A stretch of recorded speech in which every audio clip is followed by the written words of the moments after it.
히브리서 저자는 누군지 몰라요. 어떤 학자는 바울이다, 어떤 학자는 아볼로다, 아니다, 누구다. 하지만 정확히 모릅니다. 하지만 한 가지는 예수님으로 변화된 사람이에요. 예수님이 얼마나 위대하신가를 아는 사람이에요. 그 히브리서의 수신자가 누굴까요? 이 책을 받는 사람은 누구예요? 유대교에 있다가 누군가로부터 복음을 받아서 예수님을 영접해서 크리스찬이 된 사람들이에요. 그런데 고난이 오니까 다시금 옛날로 유대교로 돌아가고자 유혹받는 자들이에요. 상당히 많은 사람들이 이 신앙을 버리고 다시 유대교로 갔거든요. 그게 너무 안타까운 거예요. 이 히브리서 저자는 예수님이 얼마나 귀한데 그 예수님을 버리고 옛날로 돌아가느냐, 그러지 말라는 거예요. 고난 가운데 좌로나우나 치우치지 않고 오직 예수님의 말씀만 붙들고 승리해라. 그래서 기억나십니까? 이 히브리서 저자가 맨 앞쪽에는 누구하고 비교했어요? 예수님과 천사를 비교했어요. 천사는 하나님께서 보낸 사람이지만, 사람이 아니죠, 존재이지만 하나님은, 예수님은 하나님이라는 거예요. 또 모세와 예수님과 비교했다. 모세는 하나님의 귀한 말씀을 받은 사람이지만 예수님은 말씀 그 자체라는 거예요. 세 번째, 구약에서 가장 위대한 대제사장. 왜 대제사장이 위대하냐? 지성소에, 하나님 계시는 성소 안에 지성소에 1년에 한 번 들어갈 수 있는 사람이 대제사장이기 때문이에요. 대제사장이 7월 10일 날 대속죄일에 이 지성소에 들어가서 하나님 앞에 속죄를 하죠. 속죄 제사를 드리죠. 그러니까 유일하게 하나님 앞에 들어가는, 그 지성소에 들어가는 대제사장이거든요. 그 대제사장과 예수님을 비교해요. 예수님 훨씬 탁월한, 왜요? 예수님 하나님 자신이니까. 네 번째로는 대제사장이 드리는 제물과 예수님 자신이 드린 제물과 비교하는 거예요. 그래서 8장에서부터 지금 10장까지 계속해서 나오는 포인트가 뭐냐?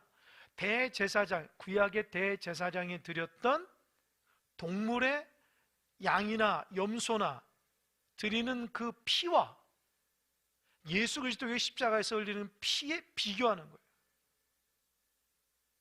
구약에 드렸던, 대제사장이 드렸던 짐승의 피는 불완전하고 예수님이 드렸던 피는 완전하다는 거예요. 왜요? 죄의 문제를 깨끗하게 해결해 주시기 때문입니다. 오늘 본문의 말씀이 그 말씀이에요. 그러면 1절서부터 차근히 읽어보면서 하나님 말씀 함께 보도록 하겠습니다. 1절 한번 읽어보겠습니다. 1절 시작. 율법은 장차 올 좋은 것의 그림자일 뿐 참 영상이 아니므로 해마다 늘 드리는 같은 제사로 나오는 자들을 언제나 온전하게 할 수 없느니라. 여러분, 첫 번째로 뭐냐? 구약의 그 율법은, 거기서 써있는 제사는 온전하지 못하다는 거예요. 온전할 수 없다는 거예요. 여러분, 하나님께서는 율법을 주셨잖아요, 그죠? 그러나 그 율법이 사람들에게는 완벽하게 주어지는 게 아니에요. 지난번 얘기했지만 여러분, 율법이 몇 가지라고 그랬죠? 기억나세요? 안 세어봐서 모르겠어요? 613가지예요. 613가지. 두 가지를 나눈다고 그랬죠? 무엇을 하라와 하지 말라. 그죠? 이게 365가지, 248가지로 나누고 있어요. 그러니까 율법은 무엇을 하고 무엇을 하지 말라고 계속해서 얘기해요. 근데 율법의 특징은 뭔지 아십니까?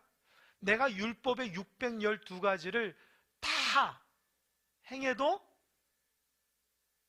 한 가지만 어겨도 그 사람은 뭐라고 그래요?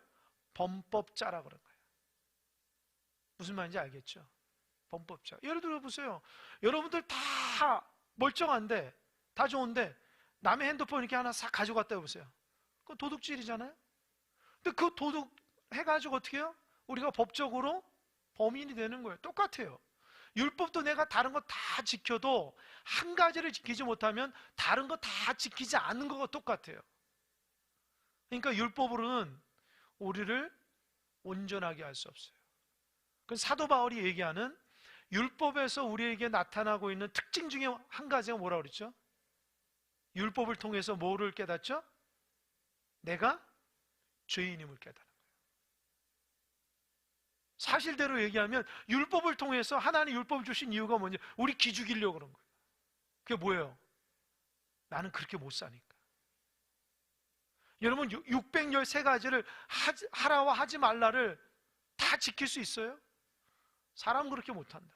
그래서 하나님께서 율법을 주신 이유가 뭐냐? 그림자예요. 그림자. 너희들은 못한다. 그래서 온전히 하나님만 바라보기 위해서 율법을 줬는데 어리석은 사람들은 그 율법을 통해서 의롭게 되려고 그런 거예요. 그래서 성경에서 말하고 있는 굉장히 중요한 포인트가 뭐예요? 율법으로는 의롭게 되지 않는데 자꾸 율법으로 의롭게 되려고 하는 거예요. 예수님 오셔서 그랬잖아요. 오직 예수님만이 우리의 의가 되신다. 사도 바울도 예수님 만나기 전에는 어떤 사람이었어요? 바리새인이었잖아요. 그죠? 율법을 잘 지키고 율법 해석하고 백성들에게 율법을 얘기하고 아무리 노력해도 안 되는 거 알았어요. 그러나 예수 그리스도를 영접하고 나서 자유했죠. 참 자유가 있는 거예요. 예수님이 뭐였기 때문에? 율법의 완성이고 마침이기 때문에. 그래서 예수님 가운데 있는 사람은 율법 아래 있는 것이 아니라 무엇 아래 있죠? 은혜 아래. 할렐루야. 은혜 아래 있는 거예요. 그래서 신앙생활 하시는 분들 보면 율법을 강조하시는 사람들은 건조해요. 되게 빡빡하고 건조해요. 그러나 은혜 아래 살아간 사람은 기뻐요. 은혜가 있어요. 축복이에요. 신앙생활 행복해요. 왜요? 예수님의 은혜를 알기 때문에. 저는 여러분들이 예수님 은혜 안에서 신앙생활을 바랍니다. 아멘? 율법에 마침되고 완성되신 예수님이 내 안에 있어야지 내 안에 모든 하나님의 말씀이 기쁨으로 다가온다고요. 그래서 1절에서는 율법은 그림자라는 거예요. 율법에서 드려진 제사는 그림자예요. 실제는 어디 있어요? 하늘에 있는 거예요. 하늘에 있는 거예요. 하나님께서 광야에서 모세에게 뭘 줬냐? 성막 줬죠? 어떻게 줬어요? 하나님께서 계획 정확하게 의해서 줬어요. 성전을 뜰을 어떻게 하고 성전을 어떤 사이즈로 하고 지성소는 어떤 사이즈하고 무슨 재료를 들어가고 아주 꼼꼼하게 다 말해줬어요. 왠지 아세요? 다른 거 들어가지 말라고. 오직 하나님의 말씀에 순종하라고. 그럼 하나님이 왜 이 땅 가운데 성막을 주셨죠? 왜 주셨다고 그랬어요? 이스라엘 백성이 너무 불신앙적으로 살아가니까 하나님 주셨다고 그랬죠. 이스라엘 백성은요 하나님의 기적만 봐야지만 깨닫는 족속이었어요. 하나님 눈에 보이지 않으면 자꾸 죄만 지는 족속이었다고요. 그러니까 어떻게 해요? 하나님께서 이스라엘 백성 가운데 하나님이 함께 있다는 것을 알려주기 위해서 성막을 주셨어요. 그래서 성막은 텐트거든요. 그 성막이 이동할 때 중심으로 이스라엘 백성이 움직입니다. 그리고 이스라엘 백성이 진을 칠 때도 가장 중간에 성막을 통해서 동서남북에 진을 쳐요. 그리고 동서남북에 했던 진은요 늘 하나님 중심으로 성막 중심으로 온다고요. 그 성막 위에 뭐가 뜨죠? 구름이 뜬다고요. 하나님의 임재. 그러니까 이스라엘 백성은 광야 가운데 하나님이 늘 함께함을 알았다고요. 그래서 성막을 준 거예요. 너무 믿음이 연약하니까 보이는 하나님을 주신 거예요. 근데 그 성막은 오늘 본문 보니까 그림자라는 거예요. 진짜 실체는 하늘에 있다는 거죠. 히브리서 저자가 유대교에서 크리스찬이 됐지만 고난이 와서 다시 유대교에 돌아간 사람에게 돌아가지 마라. 유대교는 그림자라는 거예요. 실체는 예수 그리스도, 너가 지금 믿고 있는 예수님이 진짜인데 왜 진짜를 버리고 그림자를 따라가냐, 그런 의미를 담고 있어요. 2절 한번 읽어볼까요? 2절 다 같이 시작.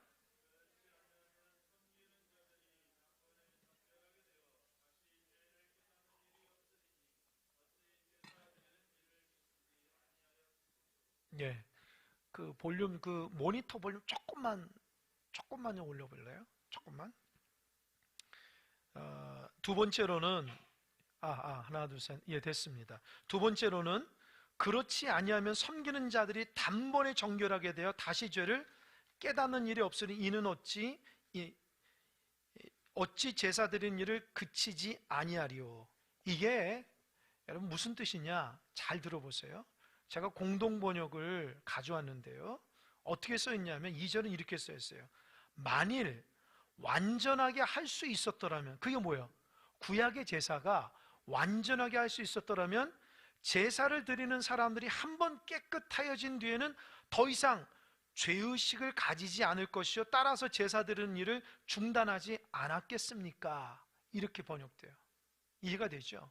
구약에서 드렸던 그 제사가 완전했다면 다시금 제사를 했던 게 죄의식을 느끼지 않을 텐데 해마다 제사를 드리면서 죄의식을 느끼는 거예요.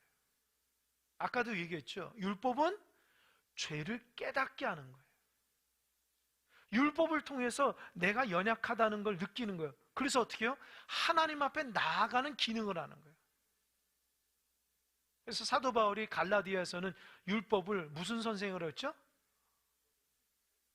예? 예, 비슷하네요. 몽학 선생이에요. 몽학 선생. 이 몽학 선생이 뭐죠? 가정교사, 우리식 대로면 유치원 선생님이에요. 학교 나아갈 때에 그 가이드라인을 쳐준다고요. 그래서 슐라이어 마크라는 독일의 유명한 신학자가 율법을 뭐라 했냐면 나주놀타리, 그냥 가이드라인이에요. 가이드라인. 그러니까 율법을 통해서 완전하게 하는 게 아니에요. 그냥 가이드라인만 쳐주는 거예요. 그러니까 기초적인 것들만 얘기해 준다고요. 죄를 자꾸 깨닫게 하는 거예요. 그래서 율법대로 살아가면은 뭐가 있을까요? 늘 죄의식이 있어요. 혹시 여러분 중에 신앙생활 하는데 자꾸 죄에 시달리고 죄 때문에 힘들고 죄책감이 있어서 막 힘들어 하시는 분 있죠? 왜 그런지 아세요? 율법으로 나아가기 때문에 그래요. 잘 들으세요. 예수님 안에 있으면 죄의 문제 해결한다고요.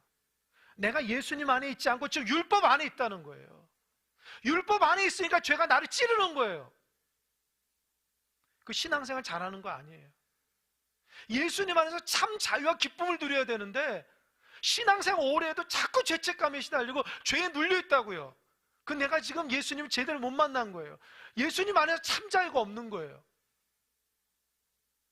여러분 잘 들으시기 바랍니다. 주님은 나에게 기쁨으로 다가온다고요. 예수님 안에 있으면 죄의 문제 해결하는데 왜 자꾸 내가 율법 안에 있으니까 죄책감이 시달리는 거예요? 내가 예수님과 온전한 만남이 없어서 그런 거예요. 주님 안에서 평강을 누리지 못해서 그러는 거예요. 주님이 우리에게 죄책감을 주지 않아요. 내가 주님 아니고 다른 것 붙잡고 살아가려니까, 또 신앙생활 하면서도 예수님의 은혜가 아니라 내 율법적인 노력으로 하려니까 죄책감이 일어나는 거예요. 죄가 자꾸 우리 찌르는 거예요. 그런 사람은 신앙생활에 기쁨이 없어요. 감사가 없어요. 은혜가 없어요. 늘 힘들어요. 왜요? 주님의 참된 은혜를 못 만나서 그래요. 여러분 주님 안에 거하시기 바랍니다. 아멘. 주님 안에 거하시기 바랍니다. 예수님 믿으면 죄의 문제를 다 이미 해결했는데 왜 자꾸 죄의 문제 가운데 시달리냐고요. 지금 그 얘기예요. 예수님 믿으면 죄의 문제 해결되는데 왜 자꾸 죄의 문제 가운데 또 가냐는 거예요. 율법으로 왜 돌아가냐는 거예요. 그러니까 구약의 제사는 자꾸 죄의식을 느끼게 하는 거예요.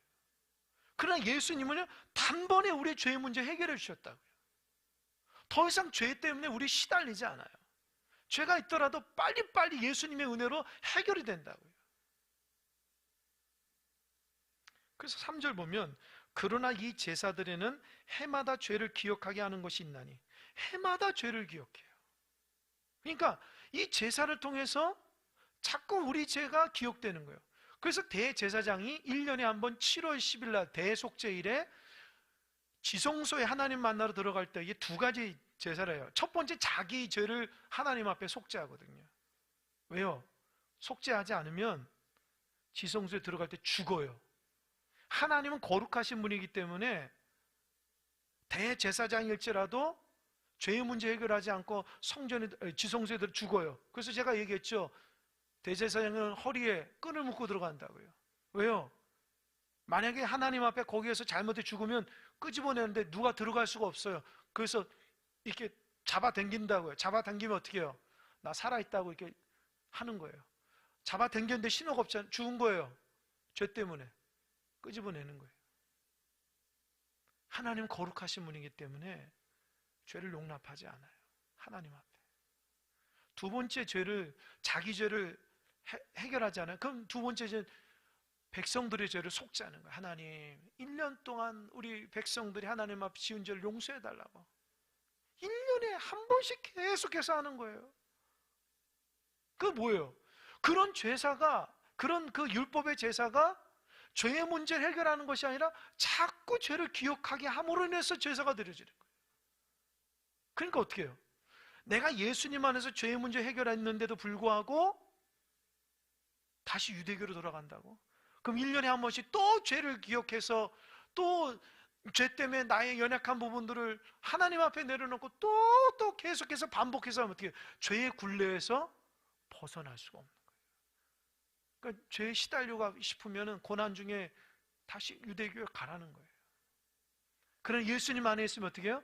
더 이상 죄의 문제가 우리를 짓누르지 않는다. 할렐루야? 이게 얼마나 기뻐요. 여러분, 죄 짓는 사람이 죄의 문제 해결하면 그거보다 기쁜 게 없어요. 예수 믿는 사람이 죄의 문제 해결되면 그거보다 기쁨이 없는데, 이미 우리는 예수님 때 죄의 문제 해결했는데 사탄은 계속해서 여러분의 죄책감을 심어준다고요. 또 신앙생활을 자꾸 율법을 하게끔 해요. 그래서 하나님의 은혜를 느끼기보다도 그냥 죄에 허덕이면서 신앙생활을 한다고요. 바른 신앙이 아니에요.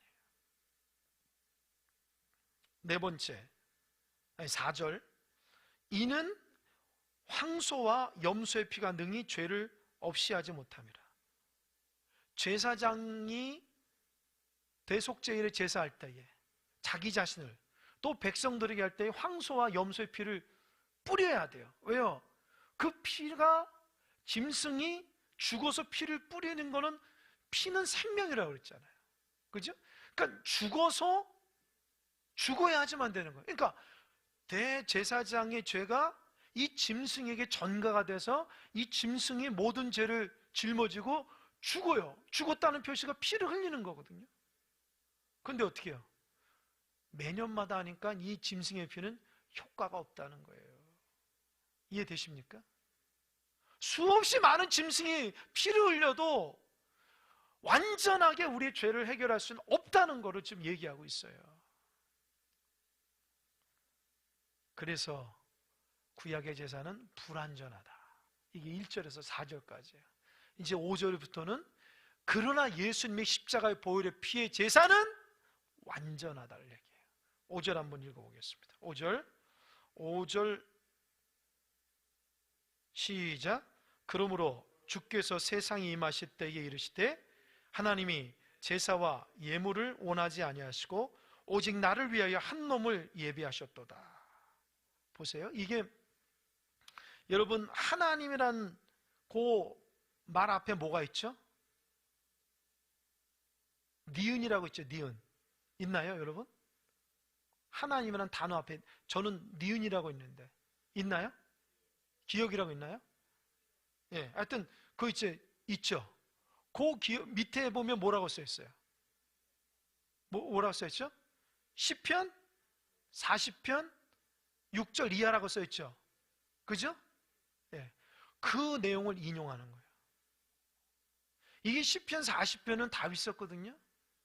다윗이 하나님의 감동을 썼는데 이게 왜 썼냐? 히브리서 저자가, 잘 보세요, 히브리서 저자는 구약에 굉장히 인용을 많이 해요. 왜요? 지금 대상자가 유대교 사람들이었던 크리스찬이었기 때문에 그들 수준의 말을 하려면 구약의 내용을 얘기할 수밖에 없어요. 왜요? 그를 이해시키려니까. 그러니까 시편 40편은 다윗이 하나님의 감동으로 쓰신 건데, 이 내용은 뭐냐? 예수 그리스도께서 이 땅에 오신 이유에 대해서 써있는 본문이라는 거예요. 그죠? 그러니까 1절에서 4절까지는 구약의 제사는 불완전하다 하면서 5절부터 뒤에서 나오는 구절, 예수님의 제사는 완전하다고 하면서 그 인용을 어디에서 해요? 구약에 있는 시편의 말씀을 가지고 예수님의 제사가 완전하다고 지금 적용해서 얘기해 주는 거예요. 그럼 어때요? 그 사람들은 이미 구약을 아는 사람이기 때문에 시편에서 이런 얘기가 있었네 라고 감동을 받았구나. 그러니까 이 히브리서 저자는 구약을 꿰고 있어요. 히브리서 저자는요, 구약에 신앙했던 모든 사람들을 보다도 더 하나님 말씀에 대한 예수 그리스도의 빛으로서 말씀을 더 꿰뚫고 있다고요. 거기서 뭐라 그러냐? 주께서 세상에 임하실 때 하나님이 제사와 예물을 원치 아니하고 오직 나를 위하여 한 몸을 오직 나를 위해서 한 몸을 예비했다. 이게 뭐예요? 예수님을 준비시켰다는 거예요. 하나님이 이 땅의 구약의 그 짐승의 피를 흘려서 드리는 제사로는 죄의 문제를 해결할 수 없기 때문에 하나님께서 예수 그리스도를 이 땅에 보내셔서 죄의 문제를 해결하도록 준비시켰다는 거예요. 이게 시편 40편의 다윗의 감동으로 쓰여진 거예요. 놀랍죠?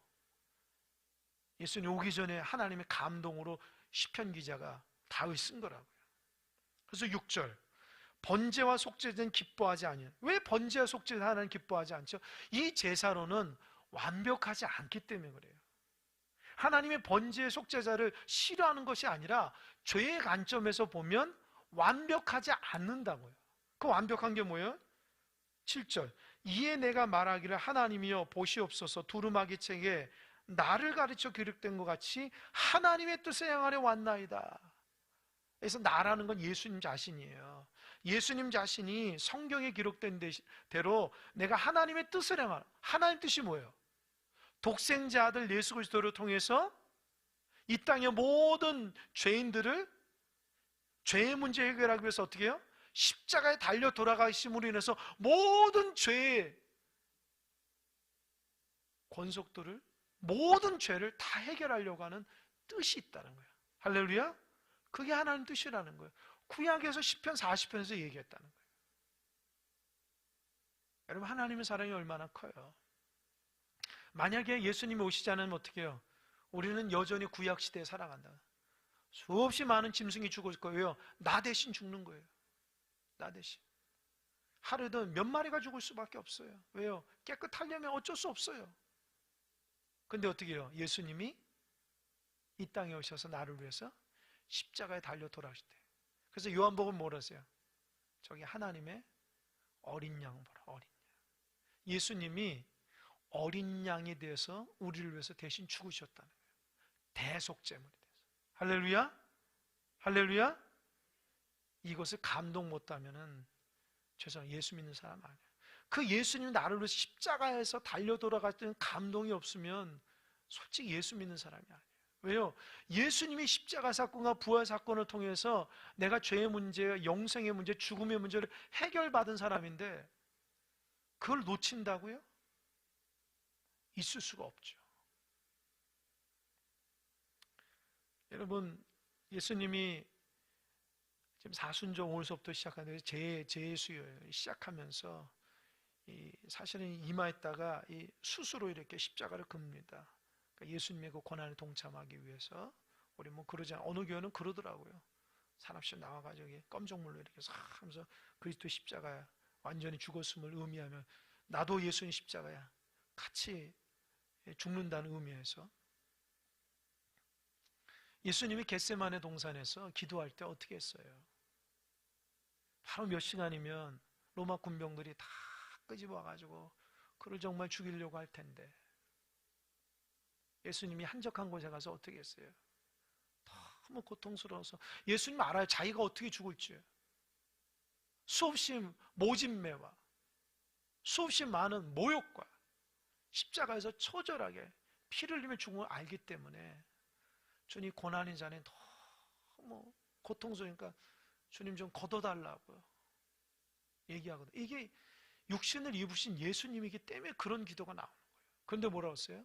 그러나 내 뜻대로 마옵시고 오직 아버지의 뜻대로. 결국엔 예수님이요 죽음을 선택하신 거예요. 어쩔 수 없이 죽은 게 아니라 예수님이 선택하셨다고요. 근데 여러분 잘 생각해 보세요. 여러분 그런 생각 안 해요? 왜 예수님이 꼭 십자가에 죽어야 되나? 다른 방법 없을까? 어떻게 생각하세요? 어떻게 생각하세요? 예수님 꼭 십자가에 죽어야 돼요? 다른 방법 없어요? 전능하신 하나님인데 왜 꼭 그런 방법만 해야 돼요? 여기에 대답할 수 있어야 돼요. 왜요? 하나님께서 구약의 율법을 줄 때 죄를 속할 때는 피를 흘려야 된다고 얘기했거든요. 지금 구약에서는 계속해서 피를 흘리면서 대속에 피를 흘리면서 죽었잖아요. 하나님 그 방법을 구약 사람들 계속 줬잖아요. 그러면 똑같이 이 백성의 모든 죄를 짊어지기 위해서는 대속물이 필요해요. 누구예요? 하나밖에 없는 아들. 죄가 없기 때문에 흠없는 예수 그리스도를 보내신 거예요. 할렐루야. 그래서 하나님이 사랑인 거예요. 이해되십니까? 이 하나님 말씀의 진리가 이해되세요, 여러분?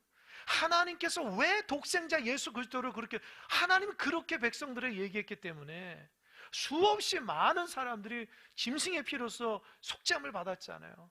하나님이 내놓은 그 방식대로 하려면 하나님께서는 흠없는 사람 필요하고 흠없는 자가 누구 아무도 없어요. 다 죄 때문에 허덕거리니까 흠이 없는 예수 그리스도밖에 없었기 때문에 아들 독생자 예수를 이 땅 가운데 보내셔서 육신의 모습으로 일어나고 십자가에서 달려 죽게 하심으로 피를 흘리게 하심으로 그제서야 하나님 자신이 이제 백성들에게 너희 죄 없다라고 선포하시는 거예요. 할렐루야. 할렐루야. 예수님 때문에 우리가 깨끗해진 거예요. 아멘. 이 진리가 좀 여러분 안에 있어서 감격이 됐으면 좋겠어요. 예수 그리스도 보혈의 피가 너무 이렇게 어떤 사람은 피 얘기하면 별로 안 좋아하는 사람도 있어요. 꼭 굳이 뭐 십자가의 얘기를 강조해야 돼? 꼭 피를 얘기해야 돼? 그 진리를 몰라서 그래요. 예수 그리스도 보혈의 피가 얼마나 우리 가운데. 그래서 예수 그리스도 하나님의 그 사랑이 얼마나 독생자 아들 예수 그리스도를 이 땅에 보내서 우리의 죄를 사하기 위해서 보냈다는 것이 얼마나 귀한 사랑인가를 알게 되는 거죠. 8절 위에 말씀하시기는 주께서는 제사와 예물과 번제와 속죄제는 원하지도 아니하고 기뻐하지도 아니하신다 하셨고 이는 다 율법을 따라 드리는 것이라. 그렇죠? 율법을 따라 드린 모든 것들은 완전하지 않기 때문에 그래요. 그래서 어떻게 해요? 9절 그 후에 말씀하실 보시옵소서 내가 하나님의 뜻 행하러 왔나이다 하셨으니 그 첫째 것을 폐하시면 둘째 것 세우려 하신다. 예수님이 선택했어요. 제가 죽겠습니다. 하나님 말씀 앞에 순종한 것. 그래서 첫째 것이 뭐고 둘째 것이 뭘까요? 첫째 것이 뭐죠? 첫째 것 율법 옛 언약. 둘째 것 새 언약 예수 그리스도. 할렐루야. 예수님이 첫째 것 율법으로는 우리를 죄의 문제 해결하지 못해 그걸 폐하고 둘째 것 새 언약 예수 그리스도를 통해서 우리를 완벽하게 죄의 문제 해결해 주시는 거예요. 아멘. 우리는 새 언약 안에 있어요. 할렐루야. 옛 언약 안에 있지 않아요. 예수님 믿음으로 해서 새 언약에서 새 언약의 법칙대로 은혜로 살아가는 거예요. 그래서 율법이 우리를 정죄하지 못해요. 로마서 8장 보세요. 8장 1절 그리스도 안에 있는 자에게는 더 이상 정죄함이 없다는 거 아닙니까? 왜요? 율법은 계속 정죄하거든요. 근데 그리스도 안에서는 해결된 거예요. 해결됐는데 또 구약으로 간다고? 율법으로 간다고? 어리석은 자죠. 그래서 10절 핵심입니다. 다 같이 시작. 이 뜻을 따라 예수 그리스도의 몸을 단번에 들이심으로 말미암아 우리가 거룩함을 얻었노라. 할렐루야. 할렐루야. 예수님이 단번에 죽으셨다는 거예요. 그러니까 구약의 제사는 해마다 반복해서 해야지만 예수님은 십자가에 단번에 죽으심으로 인해서 어떻게 해요? 우리의 모든 죄의 문제는 이제 끝난 거예요. 할렐루야. 반복해서 할 필요가 없어요. 이해가 되세요? 근데 목사님, 우리는 날마다 죄 짓는데요. 물론 죄 짓죠. 근데 우리가 보혈의 피로서 어떻게 해요? 깨끗이 씻음 받는 거예요. 짐승의 피를 흘릴 필요가 없어요. 그러니까 어떻게 해요? 이제는 우리가 죄를 졌을 때 짐승을 가져서 죽이지 않고라도 내가 어디 있든지 죄를 깨달으면 예수 그리스도의 피로 깨끗하게 되는 역사가 일어나는 거예요. 아멘? 아멘? 예수님 그걸 보는 거예요. 하나님 그걸 보는 거예요. 단번에 죽으셨다는 거예요. 11절 제사장마다 매일 서서 섬기며 자주 같은 제사를 드리되 이 제사는 언제나 죄를 없게 하지 못하거니와. 12절 오직 그리스도는 죄를 위해서 한 영원한 제사를 드리시고 하나님 우편에 앉았다. 그래서 예수 그리스도의 제사는 따라해보세요. 첫 번째는 뭐냐? 죄를 없앤다. 따라해보세요. 죄를 없앤다. 예수님의 제사는 두 번째 온전하다. 세 번째 하나님께 나아가게 한다. 이 세 가지. 예수님의 제사는 첫 번째 죄의 문제를 해결해 주십니다. 죄를 사해 주는 거예요. 해마다 반복해서 드리는 희생 제사는요, 깨끗하게 하는 게 아니라 자꾸 죄를 회상하는 것밖에 안 돼요. 그러나 예수님이 십자가 달리심으로 인해서 어떻게 해요? 우리의 모든 죄를 깨끗이 사해 주셨어요. 두 번째 예수님의 제사는요, 우리를 영원히 온전하게 한 거예요. 구약의 제사는 온전할 수가 없어요. 왜요? 1년마다 또 해야 되거든요. 그런데 예수님은요, 자기 몸을 단번에 죽으심으로 인해서 우리를 온전하게 하신 거예요. 할렐루야. 세 번째로는 예수님 때문에 우리가 하나님께 나아가는 길이 열린 거예요. 할렐루야. 짐승의 피로는 나갈 수가 없는 거예요. 그러니까 어떻게 해요? 이렇게 좋으신 예수님을 버리고 고난 때문에 유대교로 들어간다고? 제발 어리석은 행동하지 말아라. 그 얘기를 지금 히브리서 저자가 그들이 잘 아는 구약을 인용해서 얘기해 주고 있는 거예요. 놀랍죠? 여러분, 어리석은 자가 되지 않길 바랍니다. 예수님 안에서 이제 참된 믿음의 사람이에요. 그런데 13절 보니까 그 후에 자기 원수들을 자기 발등상이 되게 하실 때까지 기다린다. 이게 뭐냐면 예수님이 십자가에 달려 돌아가심으로 인해서 3일 만에 부활하셨잖아요. 그죠? 이 땅에서 40일 계시다가 승천했어요. 그래서 하나님 우편에 올라갔거든요. 그러니까 하나님 우편에서 뭐예요? 원수 마귀가 완전히 멸할 때까지 하나님 기다린다. 그게 뭐예요? 하나님이 재림할 때까지 재림을 기다리고 있다는 거예요. 하나님의 마지막 심판을 할 때까지 하나님이 우리를 위해서 하나님 우편에서 중보하며 우리 기다리고 있다는 거예요. 지금 그 얘기하는 거예요. 그래서 14절 그가 거룩하게 된 자들을 한 번의 제사로 영원히 온전하게 하셨느니, 이게 핵심이에요. 예수 그리스도의 한 번의 제사로 우리를 온전하게 했다. 그러나 구약의 제사는 날마다 해년마다 반복해야 되고 불완전하다. 그리고 또 한 가지요, 15절에 감동을 받아요. 15절은 또한 성령 우리에게 증언하실 때 누가 증언해요? 성령이 증언. 근데 성령이 어느 본문인지 알아요? 16절 다 같이 시작.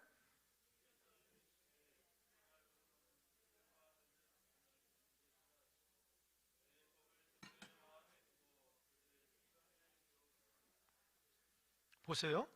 이 주께서 이르실 때 그 본문이 밑에 보면 어디라고 써 있죠? 어디라고 써 있어요? 예? 예? 레위가 아니고 예레미야잖아요. 예. 예레미야 31장 33절 이하라고 써 있죠? 그것도 구약이잖아. 저 좀 보세요. 오늘 잘 오셨어요. 오늘 이 말씀의 진리를 깨닫는다는 굉장히 소중한 겁니다. 지금 성령이 히브리서 기자에게 깨달음을 줘요. 그 예수님이 십자가 달려 돌아가심으로 해서 우리에게 죄의 문제를 해결해 주시는데, 그 죄의 문제를 해결해 주시는 그 얘기를 할 때에 생각나게 하는 성령이 예레미야 31장 33절. 여러분 지금 예레미야 새벽 기도하고 있잖아요. 계속해서 죄의 지적이죠. 근데 나중에 31장에 보면 내가 새 율법을 주겠다, 새 언약을 주는데, 새 언약은, 옛 언약은 돌판에 기록하지만 새 언약은 어디에요? 마음판에 기억한다는 거예요. 마음판에 기억해서 하나님이 직접 너희들과 교제하겠다. 이 돌판에서는 안 되니까 하나님 우리 마음판에 새긴다는 거예요. 그래서 우리를 새롭게 구원하시겠다 라는 게 그 뭐예요? 지금 성령께서 역사하신 깨달음은 그게 바로 새 언약의 예수 그리스도의 십자가 사건이라는 거예요. 할렐루야. 그러니까 우리 마음판에 새기시는 그 예레미야의 그 하나님의 역사의 새 언약이 바로 예수님이 우리 마음 가운데 있다는 거하고 똑같다는 거예요. 할렐루야. 이제 아셨습니까? 그러니까 예수 그리스도 십자가 사건이 우리에겐 새 언약이에요. 그러니까 이제는 옛 언약을 버리고 예수 그리스도의 새 언약 가운데 살아가는 하나님의 법칙대로 살아가야 된다는 거예요. 이해가 되십니까? 저는 이거 근데 굉장히 감동을 받았어요. 그러니까 여러분은 지금 제가 얘기하는 거 이해하신 분은 무릎을 치고, 야, 그렇구나. 이해가 안 되신 분은 조금 생각해 보세요. 저는 이거 깨달으면 굉장히 큰 감동을 받아요. 야, 어떻게 하나님께서 이렇게 이 히브리서 저자를 통해서 감동을 주실까? 지금 예수 그리스도 십자가 사건으로 우리 죄의 문제 해결하는 것을 하나님께서 예레미야에게 주고 가는 유대 백성을 멸망 가운데 구원해 내시는, 죄 때문에 멸망 가운데 구원해 내시는 새 언약을 주는 그 새 언약이 바로 예수 그리스도의 십자가 사건이라는 거예요. 그러니까 어때요? 그들도 예레미야 그 말씀을 알기 때문에 아, 그렇군요라고 응답될 거라고요. 자, 여러분, 히브리서 이 말씀을 듣고 감동 안 받을 사람이 어디 있어요? 유대인들 중에. 그냥 예수 믿으라는 게 아니라 구약의 말씀을 인용해서 그 말씀을 풀어주면서 예수님의 십자가 사건이 우리를 새롭게 한다는 거예요. 17절 또 그들의 죄와 그들의 불법을 내가 다시 기억하지 아니라, 그렇게 얘기하셨거든요. 왜요? 새 언약에서는 내가 너희들과 함께 하겠다. 죄의 문제 해결해 주신다는, 그게 바로 예수 그리스도의 십자가 사건이라는 거예요. 그래서 18절 이것들을 사하셨은즉 다시 죄를 위하여 제사 드릴 것이 없다. 할렐루야. 우리는 죄 때문에 제사 드릴 거 없어요. 예수님 때문에 죄의 문제 해결했으니까. 할렐루야. 그러니까 주님 안에 있으시기 바랍니다. 아멘. 온전히 주님 안에 있어야지 죄가 나를 짓누르지 않아요. 예수님 말고 다른 것에 집중하니까 죄가 생기고 자꾸 마음속에 죄책감이 있고 시달리는 거예요. 주님 안에 참된 평안이라 성경은 누누이 얘기하잖아요. 예수님을 잘 믿으셔야 됩니다. 주님 안에 거하셔야 평강이잖아요.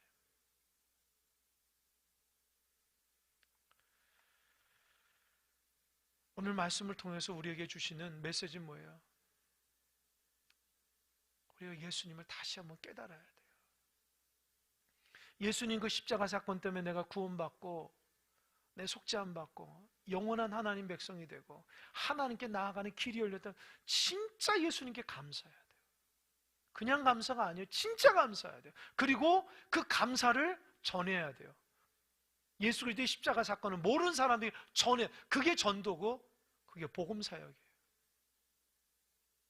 뭐 전도를 그냥 하는 게 아니에요. 감동 없이 어떻게 해요? 내가 예수 그리스도의 십자가 그 감격이 없는데 어떻게 나가서 복음을 전해요?